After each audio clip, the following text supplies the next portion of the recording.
स्वागत है आप सभी का संवाद कार्यक्रम में। और मैं हूँ दीप्ति वैदेही। आप सभी ने ऐसे प्रश्न किए हैं जिनके उत्तर मैं अपने ढंग से देने का प्रयास करूँगी।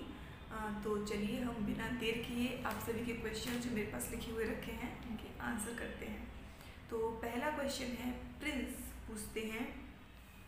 प्रिंस कह रहे हैं कि श्री राम को मर्यादा पुरुषोत्तम किन कारणों से कहा जाता है। देखिए प्रिंस, कोई एक रीज़न नहीं है, और अगर मैं एक रीज़न दे भी देती हूँ तो इससे जो श्री राम का विस्तृत क्षेत्र है, इतना विस्तार रूप से है, वो बड़ा सीमित हो जाएगा। तो सिर्फ एक कारण नहीं है, उन्होंने कई ऐसे बलिदान किए हैं, कई ऐसे त्याग किए हैं। जब हम और आप अपने टेंशन्स में होते हैं, उस उम्र में राम जी वन चले गए सब कुछ त्याग करके। ऐसे ही कई रीजंस हैं, एक रीजन नहीं है। तो चलिए नेक्स्ट क्वेश्चन है कोमल जी कहती हैं कि जामवंत के जैसा मित्र हमारे जीवन में क्या प्रभाव डाल सकता है। देखिए, जामवंत जी किष्किंधा कांड में अपने मित्रों का साथ कब देते हुए दिखाई दिए? एक ऐसे मित्र के रूप में दिखाई दिए जो धैर्य बांध कर रखता है। जब पूरा एक गुट है, उस गुट में हम देखते हैं कि सबके सब मित्र डाउन हो रहे हैं, तो एक मित्र ऐसा निकल करके आया जो संयमशील है, धैर्यवान है, घबरा नहीं रहा है। वैसे ही जामवंत जी हैं। जब पूरी वानर सेना कहने लगी कि अब हम इस 100 योजन के समुद्र को नहीं लांघ सकते क्योंकि हमारे अंदर इतनी ताकत नहीं है, और अगर हम वापस जाते हैं सुग्रीव के पास तो वो हमें मार देंगे, क्योंकि सुग्रीव ने कहा था या तो लंका जाओ या फिर वापस आओगे बिना कोई खबर लिए तो फिर मार दिए जाओगे।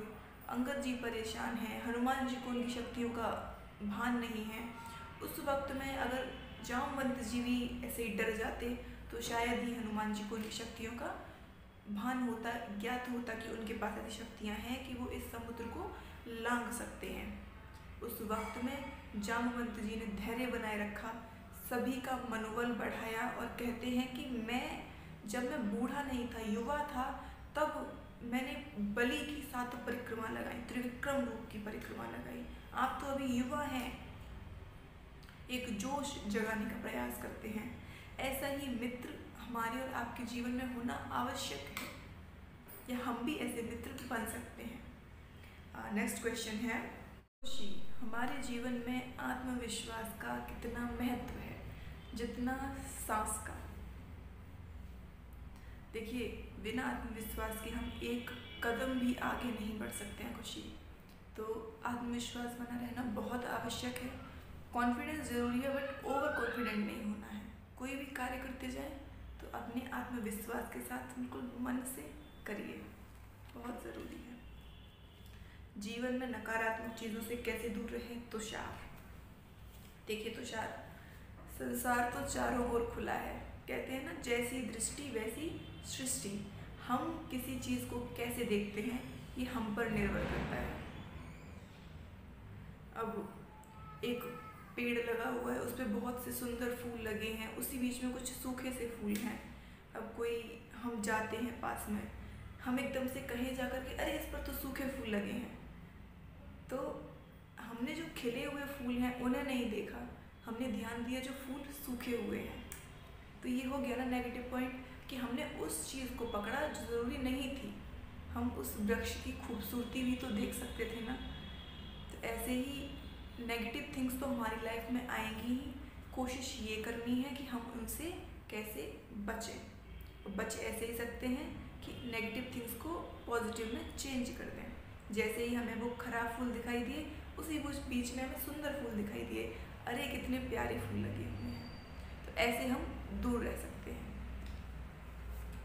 नेक्स्ट क्वेश्चन है, अदिति, घर का भेदी लंका ढाए, यहाँ विभीषण को कहा जाता है, परंतु क्या वो गलत थे? देखिए अदिति, इसके 2 नज़रिए हैं, देखने का अपना अपना नज़रिया है। 2 देशों के बीच युद्ध लड़ा जा रहा था। अगर हम आज के वक्त में देखते हैं कि 2 देशों के बीच युद्ध हो रहा है, हमारी सेना का कोई भी जवान दूसरी सेना में मिल जाता है, जाकर के सारी बातें बता देता है जाकर के, तो क्या फील होगा? उसे भी हम कहते हैं ना, घर का भेदी लंका ढाए, यही हम उन्हें भी कहते हैं। विभीषण जी सत्य की ओर खड़े हैं, लेकिन अपने पूरे देश के खिलाफ जाकर के। चूँकि राम जी धर्म में हैं, तो धर्म के साथ हैं, तो विभीषण जी सही भी हैं, क्योंकि विभीषण जी भगवान के साथ हैं, सही हैं। बचपन से उन्होंने यही चाहा। लेकिन दूसरा एंगल अगर हम पकड़ के चलते हैं तो विभीषण जी पूर्ण रूप से गलत थे। तो ये हम स्वयं चिंतन करके स्वयं इसका आंसर निकाल सकते हैं कि आपकी दृष्टि में विभीषण जी कैसे हैं। नेक्स्ट क्वेश्चन है, शौर्य कर्ण की मित्रता का गुणगान अभी भी किया जाता है। क्या उनकी मित्रता सच में अतुल्य थी? क्या कर्ण जैसा मित्र इस युग में मिलना संभव है? देखिए, मित्र का कार्य है कि उस अपने मित्र को एक सही राह दिखाना। हमारे पेरेंट्स भी कहते हैं कि दोस्त ऐसे हों जो तुम्हें एक सही राह दिखाएं। तो कर्ण का क्या था? कर्ण ने सोचा था कि दुर्योधन ने मेरे ऊपर इतना बड़ा उपकार किया है, तो मैं उसका कर्ज चुकाऊंगा। इसीलिए दुर्योधन के इतना गलत करने के बावजूद भी कर्ण ने कभी टोका नहीं। तो ये कर्ण की बहुत बड़ी गलती थी। आज के वक्त में कर्ण जैसा मित्र ना मिले तो मैं कहूँगी ज़्यादा अच्छा है, क्योंकि सामने वाले की गलतियाँ ना बताना, अपने दोस्त की गलतियों पर चुप रहना, मौन रहना, ऐसा मित्र किसी काम का नहीं है। पल्लवी, मुझे गुस्सा नाक पर लक्ष्मण जी के जैसा रहता है, इसे शांत कैसे रखा जाए?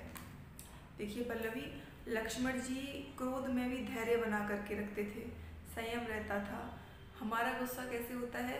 गुस्सा आया और हम गुस्से में कुछ भी गलत करने को तैयार हो जाते हैं, कहीं चीज़ तोड़ फोड़ रहे हैं या किसी पर चिल्ला देते हैं, ये हमारी प्रवृत्ति है। लेकिन लक्ष्मण जी का क्या है? देखते हैं कि भरत जी आ रहे हैं, क्रोध में आए, लेकिन जैसे ही शांत कराते हैं राम जी तो शांत भी हो जाते हैं। आपको जब गुस्सा आता हो तो आप एक काम करें, एकांत में जाएं, बस जाकर के बैठिए और लंबी गहरी सांसें लीजिए, कुछ नहीं, उससे आपको बहुत शांति मिलेगी।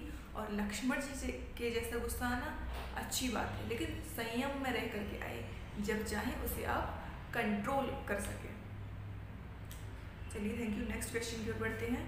भरत जी का रामायण में कैसा चरित्र वर्णन है और उनसे हमें क्या सीख मिलती है? देखिए, भरत जी त्याग की बहुत बड़ी मूर्ति हैं। अगर आज के वक्त में दो भाई हैं, एक तो उनके मन में क्या रहता है, ये भाई अपनी प्रॉपर्टी छोड़ दे तो मैं बस पूरी प्रॉपर्टी को ले लूँगा, ये भाव रहता है हमारे मन में। भरत जी क्या है? भरत जी अपने भाई के प्रति इतने, कहते हैं कि इतना प्रेम है उनके मन में कि जाकर के स्वयं नंदीग्राम में रहने लगे। जब समझ में आ गया कि भैया भी नहीं रहेंगे, स्वयं ने भी पूरा अयोध्या का त्याग कर दिया, जो सिंहासन था उसका भी त्याग कर देते हैं। तो भरत जी से हम बहुत कुछ सीख सकते हैं, कैसे किसी के प्रति हमें निष्ठा बना करके रखनी है, ये हम भरत जी से सीख सकते हैं। कौशिकी, कुछ लोग राम जी को एवं रामायण को काल्पनिक मानते हैं, क्या यह उचित है? देखिए कौशिकी, रामायण और राम जी को काल्पनिक मानने वाले व्यक्ति के लिए मैं सिर्फ एक बात कहना चाहूँगी, या तो वो तर्कों के आधार पर राम जी को काल्पनिक साबित करे, रामायण को काल्पनिक साबित करे। हमारे पास तर्क नहीं है, बस हमने ना कुछ पढ़ा ना कुछ जाना, सीधे बैठ करके हमने तर्क करने प्रारंभ कर दिए। हमें राम जी से ज़्यादा उनके पुष्पक विमान में, कुबेर जी के पुष्पक विमान में जो रावण का था उसमें इंटरेस्ट है। राम जी से ज़्यादा हमें उनका जो सेतु बंधन है उसमें इंटरेस्ट है। हम और आप राम जी को नहीं जानना चाहते हैं, हम ये जानना चाहते हैं कि राम जी जो बाण चलाते थे वो कितनी स्पीड में जाता था। तो जो ये कहते हैं कि राम और रामायण काल्पनिक है, उनसे तथ्य मांगिए और तब वो अगर कहें कि हाँ, तो फिर आपकी जो इच्छा है उसके बाद आप कर सकते हैं, लेकिन तथ्य होने चाहिए। नवनीत, कुछ लोग अंधविश्वास कहकर अध्यात्म और महाकाव्य से दूर होते जा रहे हैं, खास करके युवा, उनमें पुनः श्रद्धा कैसे जगाई जाए? देखिए, महाकाव्य अध्यात्म से दूर सिर्फ वही युवा हो रहे हैं जिन्हें ये लगता है कि पूजा पाठ बेकार है, या हमारे इतने बड़े बड़े कवि हैं, वो कविताएं लिख करके गए हैं, इतनी अच्छी अच्छी रचनाएं करके गए हैं, वो सब की सब बेकार है।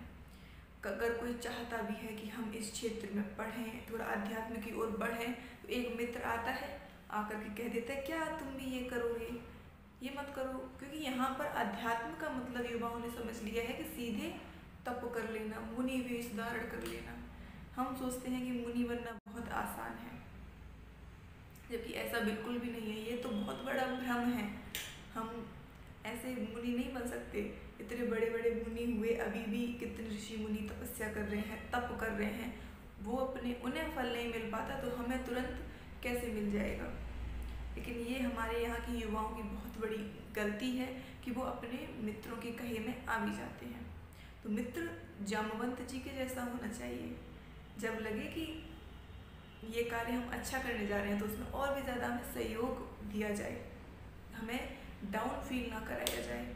और रही बात हम युवाओं को कैसे जागृत कर सकते हैं, श्रद्धा जगा सकते हैं, तो ये हम नहीं कर सकते। देखिए, स्पिरिचुअल ऑरेटर्स का काम सिर्फ ये होता है कि हम अपनी बातें बता करके सामने वाले के मन को थोड़ी देर के लिए भले ही चेंज कर दें, लेकिन परमानेंट हम किसी के मन को नहीं बदल सकते। ये जो चेंजेस हैं टाइम के साथ अपने आप आते हैं। चलिए, आज के साथ इसी सेशन का हम यहीं पर अंत करते हैं। आप सभी के क्वेश्चंस बहुत अच्छे थे। आशा करती हूँ कि आपको आंसर्स भी मैं दे पाई होंगी जैसे आप चाहते हैं उसके अनुसार। Thank you. और एक बार फिर से जय सिया राम।